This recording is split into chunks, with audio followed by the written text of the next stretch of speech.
Hola, vámonos con el agridulce de la semana para que ustedes y yo sigamos consumiendo, digiriendo y compartiendo información filtrada y valiosa.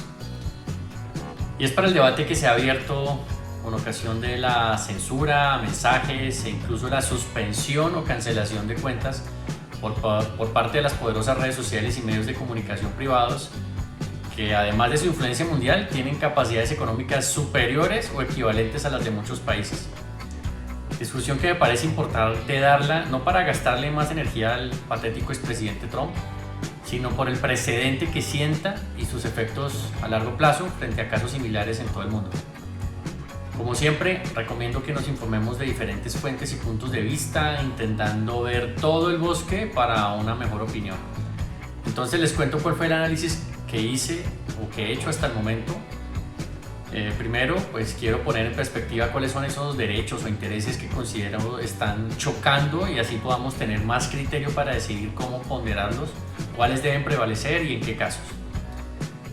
Por el lado de la posición de no censurar los contenidos y cuentas, está el derecho a la libertad en general, en todas sus modalidades, incluyendo por supuesto el libre desarrollo de la personalidad, la libertad de expresión, de orientación sexual, política o religiosa, cultural, sindical, educativa, entre otras libertades.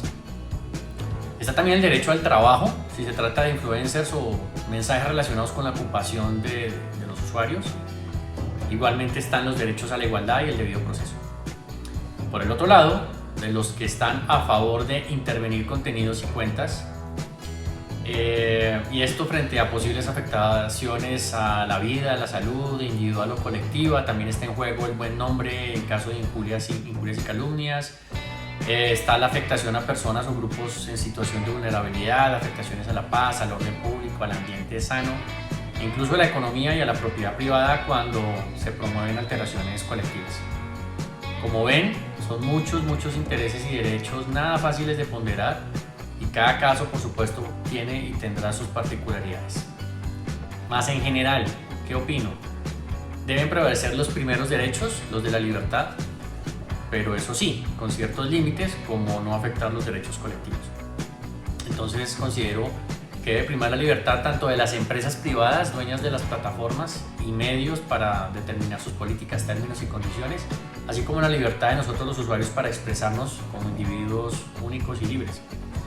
Pero ahora viene algo interesante, y es poder responder de la mejor forma a preguntas como: ¿en qué casos se considera que se pueden afectar derechos colectivos o el bien común? ¿Cómo unificar o aplicar estos criterios cuando estas son plataformas mundiales pero las regulaciones son locales? Otra pregunta es: ¿quién, cómo y cuándo debe decidirse al respecto? ¿Cuáles son los límites que se deben imponer? Y muchas otras preguntas.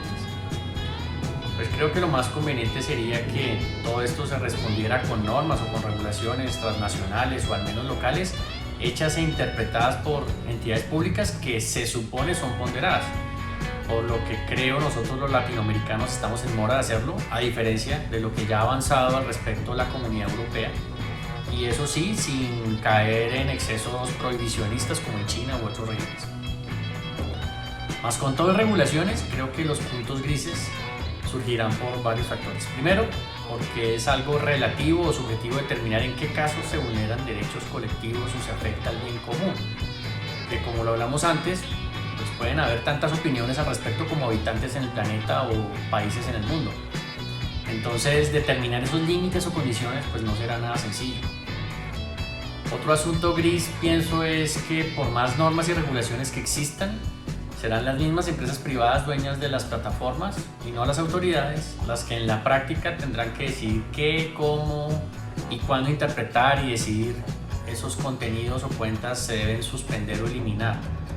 ¿Por qué? Por la inmediatez con la que se tiene que actuar frente al daño potencial e inminente de algunos contenidos, no pudiendo esperar a un proceso judicial o administrativo, como considero sucedió algo tarde pero acertado en el caso de Trump y sus mensajes que incitaron a la insurrección y al desconocimiento de la democracia. En esos casos sí estoy de acuerdo con este tipo de situaciones.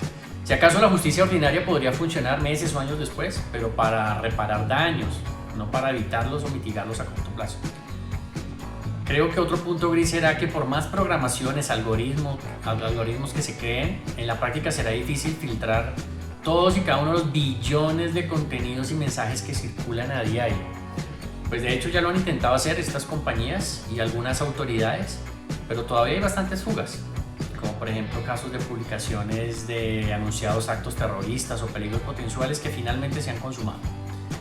Bueno, pues ahí les dejo mi opinión sobre este tema. Consulté muchas fuentes, empezando por supuesto por la Constitución Nacional, para recordar los principales derechos fundamentales, sociales, económicos, culturales, colectivos y ambientales que están en juego de lado y lado, así como les recomiendo la columna de Antonio Albiñana de esta semana, titulada El poder de la oligarquía digital.